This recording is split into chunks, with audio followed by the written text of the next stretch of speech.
In tonight's cover story, a 2-hour trip from Chicago can take you across the Wisconsin border and back in time.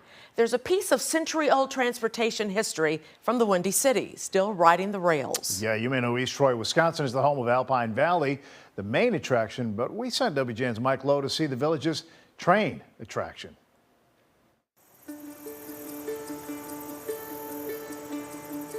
East Troy, Wisconsin is 100 miles. We're only 10, maybe 15 minutes north of Lake Geneva, so as a result, we get a lot of people coming in, from Chicago people coming in from there. And what feels like 100 years from Chicago. It's almost like stepping back in time. A visit to the village of 4,687 people is almost like turning back the clock a full century to the kind of small town where vintage cars don't seem out of place and kids still ride their bikes down the middle of the street to buy penny candy inside of an authentic turn-of-the-century ice cream parlor. So that when they walk in the door, it's just as if they were walking in the door in the 1930s.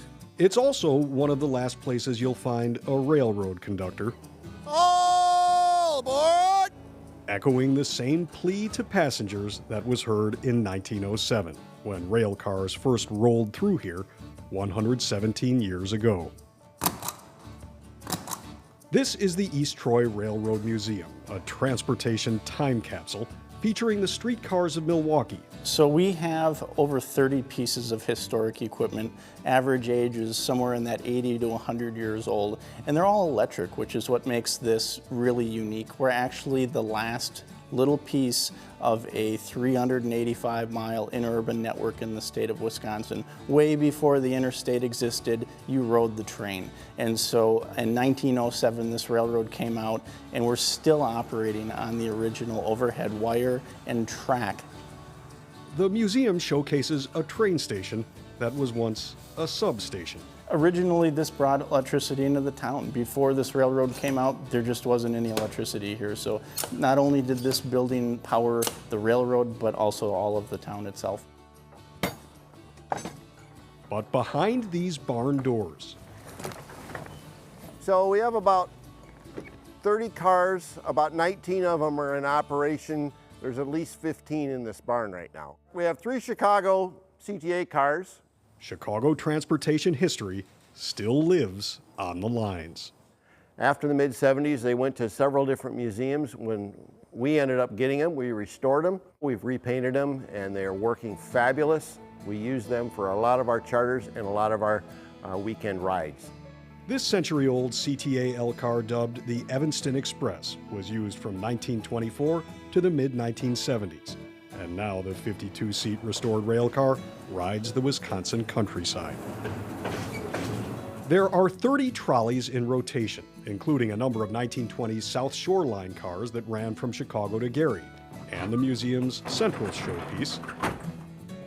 And our pride and joy in the back is car 26 out of Sheboygan. Interurban Car 26, a pristine example of Wisconsin's wooden cars. It's a piece of property on the National Register of Historic Places. We offer rides between East Troy and Mugwanago. So if you wanted to come out on a Friday, Saturday, Sunday, and just go through the countryside, we offer that. But really popular are dining experiences. The dining experience offers white tablecloth service with Wisconsin scenery.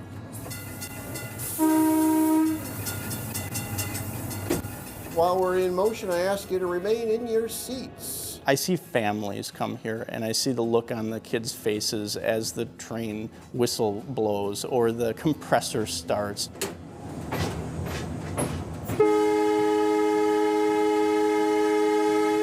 Their faces just light up, and that's really what makes it for me. Directly across the tracks and under the striped awning is Jay Lauber's old-fashioned ice cream parlor. Initially, the Trolley Museum brought people to me, and now I think I'm bringing people to the Trolley Museum. John Lauber, one of the Train Museum's board members, designed the shop to resemble a drugstore. What I was attempting to recreate is a truly authentic 1920s, 1930s drugstore. He's now celebrating 50 years in business. Puff the magic dragon. A vintage jukebox plays the hits from history, and a cash register rings with recollections. Lauber serves 24 flavors of milkshakes and malteds. The parlor boasts a 4-page menu of sundaes, all served in turn-of-the-century dishes. It's glass, everybody gets whipped cream, nuts, and a cherry. We also have a small wafer cookie that we've been using for 40-some years, and that's not something you get other places. It really is a place that people come to remember the times past. It's a special family time. Renee Kellingbar was one of the original employees, known as a Lauber lady. This is the apron that I wore when I worked here close to 50 years ago. And the spot is a sort of living museum too. The shelves are stocked with nostalgic brands, from Morton's Salt to Horlick's Malt. Well, most people are pretty surprised. They look at this, this is really old. J. Lauber's is a sweet reward for those who board a train, I think that's as far as we're gonna go. looking to remember a place that time forgot, 100 miles from Chicago. My attempt has always been is to give people an authentic trip back in the past, not some kind of a fake, phony thing. Mike Lowe, WGN News. Old world fun. The East Troy rail lines operated mostly by volunteers. And fall is a popular time to ride the train and see the autumn colors. There's a special Harvest Fest schedule that's running from now until October 27th. For prices and directions, you can visit our website, WGNTV.com.